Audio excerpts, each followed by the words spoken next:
आचार्य कुंद स्वामी नहीं लिखते तो कौन खोलता साधु और श्रावक की इस चर्या को?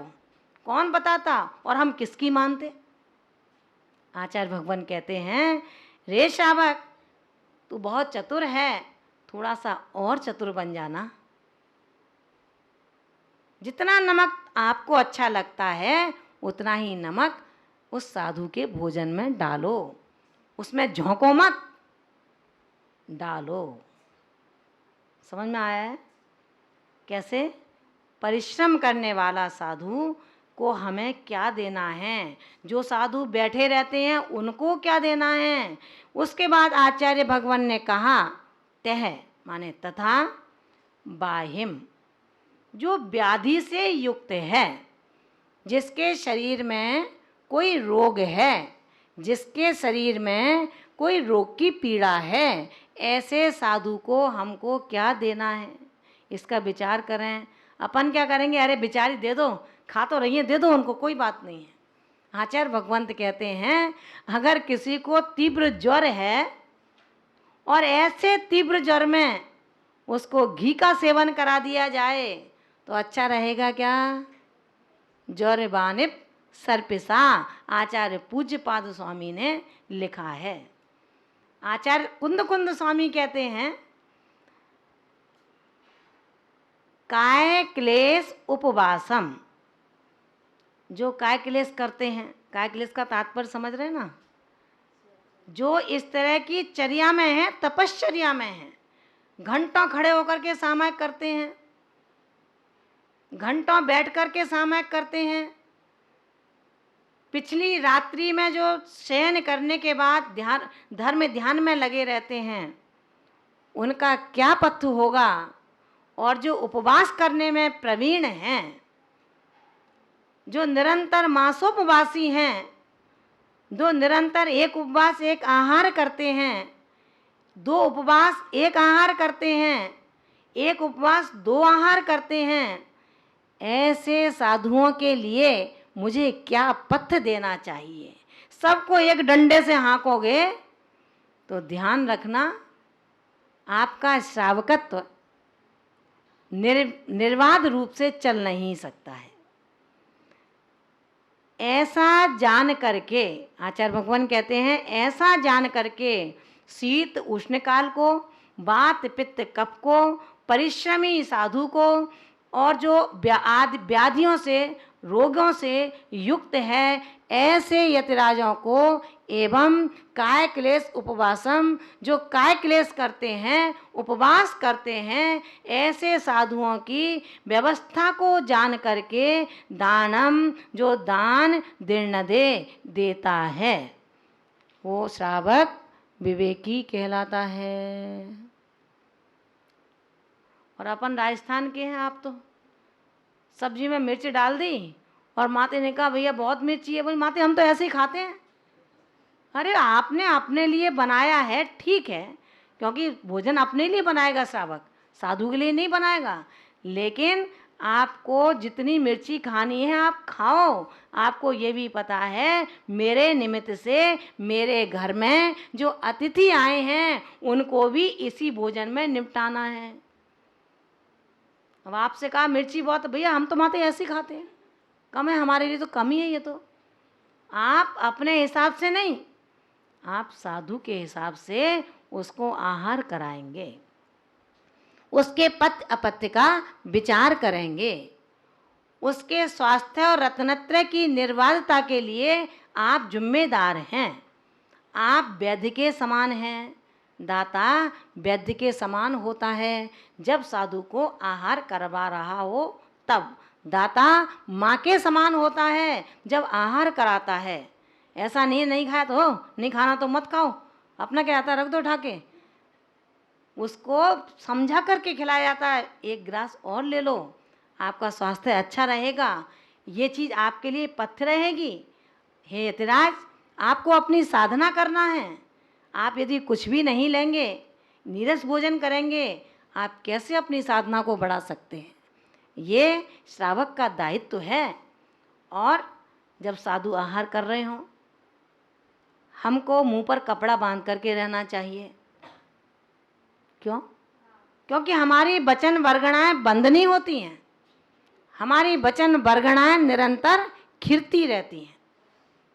अब जब वचन वर्गणाएं खिरेंगी तो अंदर जो कुछ है वो भी बाहर खिरेगा।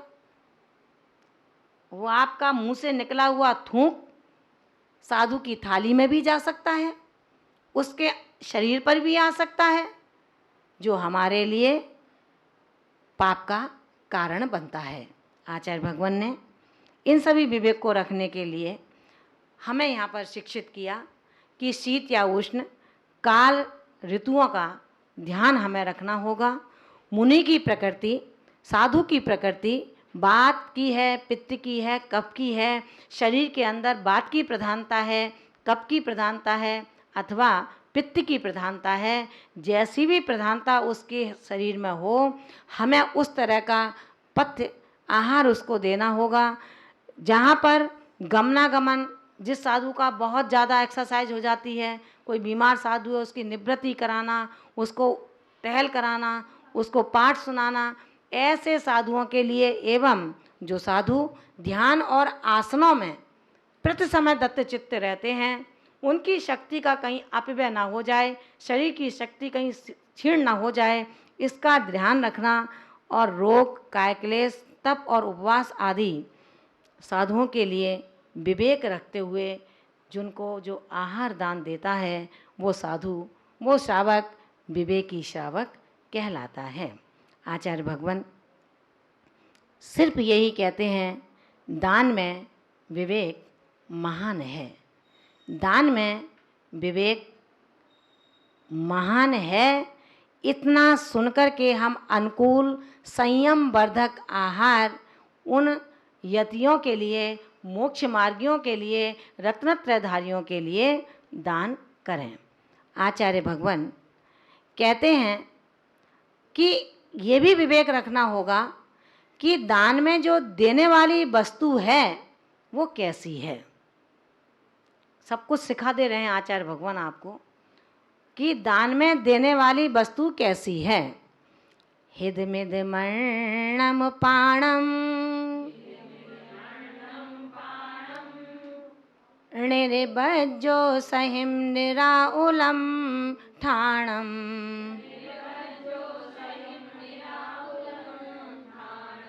शयनासनमुपयर्णम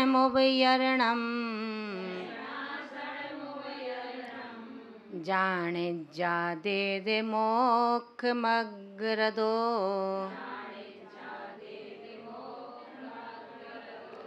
हिदमिद मर्णम पाणम निर्भज्यो सहिम निराउलम ठाणम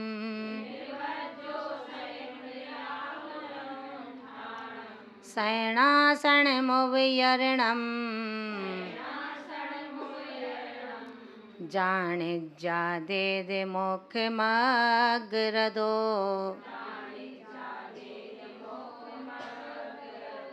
बोले आप लोग।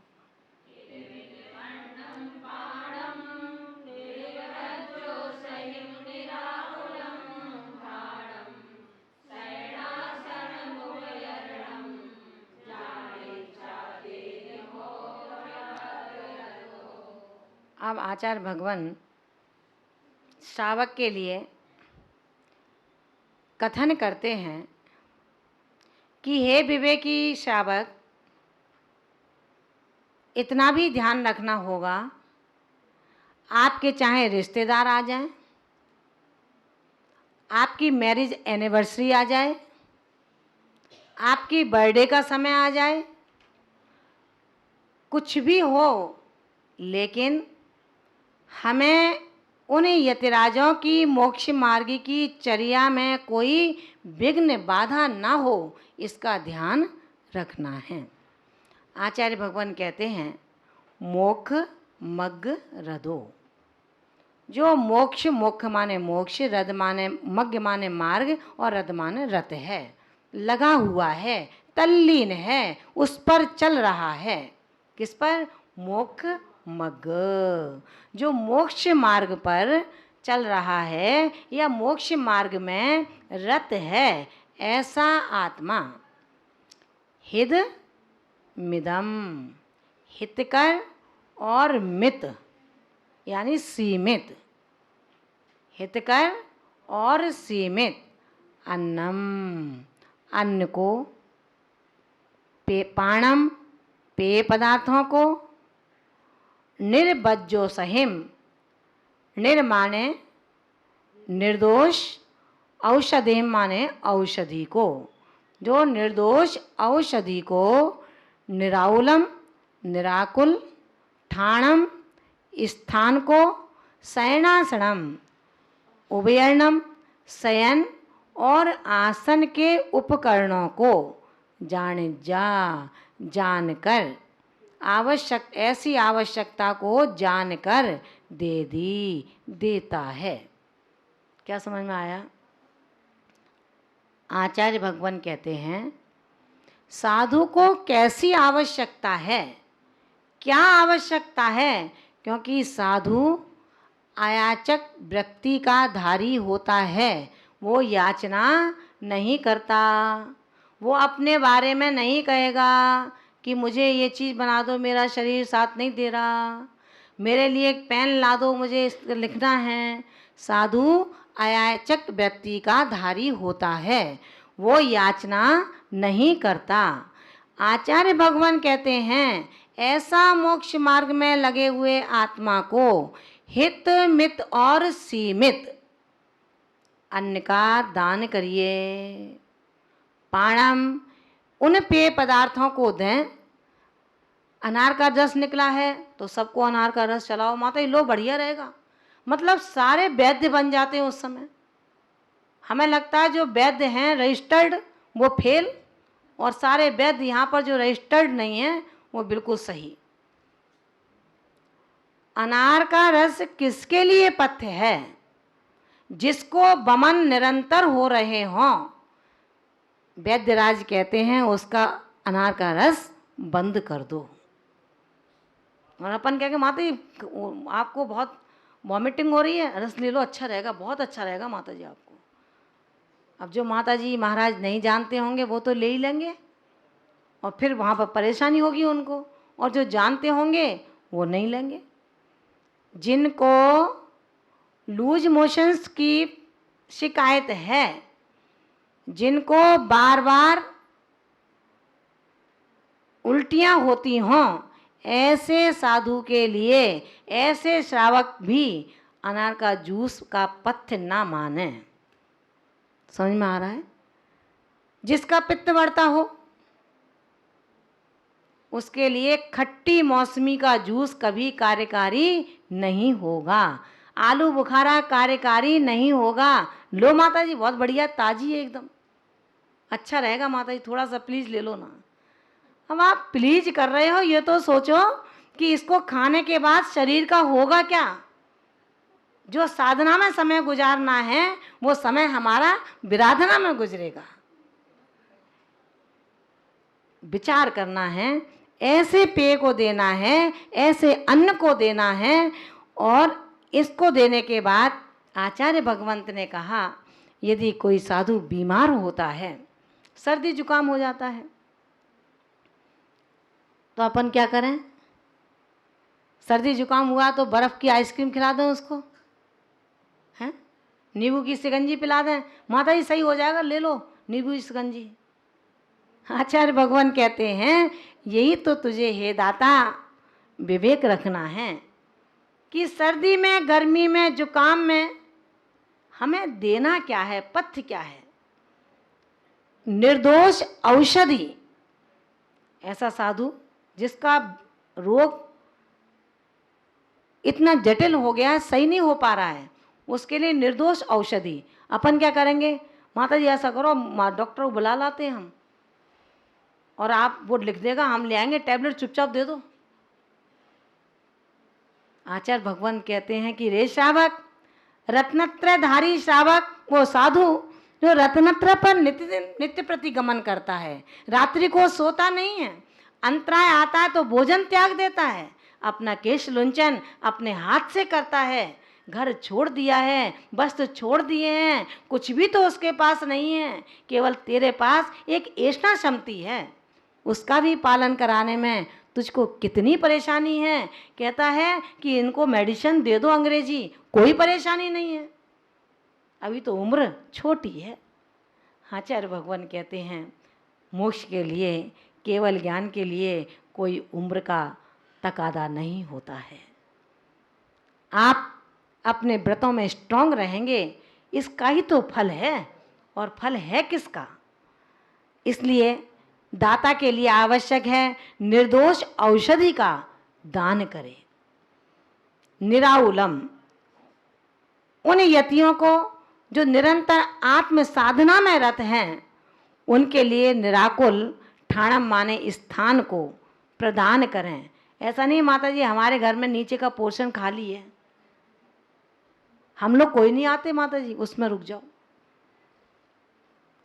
उन्होंने कहा निराकुल ठाणम, निराकुल स्थान को उन्हें प्रदान करें, जिसमें श्रावकों का आना जाना न हो, जिसमें श्रावकों के बच्चों का शोर शराबा न हो, जिसमें ग्रस्त रह करके ग्रस्त की चर्या न करते हों, ऐसे स्थान को उस साधु को प्रदान करें।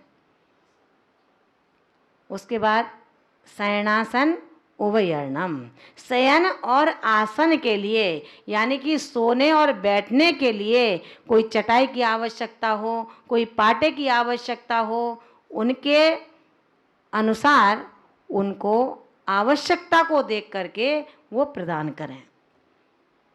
समझ में आया? ये चर्या आचार्य भगवंत ने श्रावकों के लिए कही। जो श्रावक मोक्ष मार्ग परंपरा से निर्वाह करता है, ऐसे मोक्ष मार्ग की परंपरा प्रशस्ता करने के लिए आचार्य भगवंतों ने हमें आज 3 कारकों के माध्यम से शेषान्न का महत्व बता दिया। उनको आहार में क्या देना है इसका विवेक हमें बता दिया। अध्ययन काल को अब हम यहीं पर समाप्त करते हैं।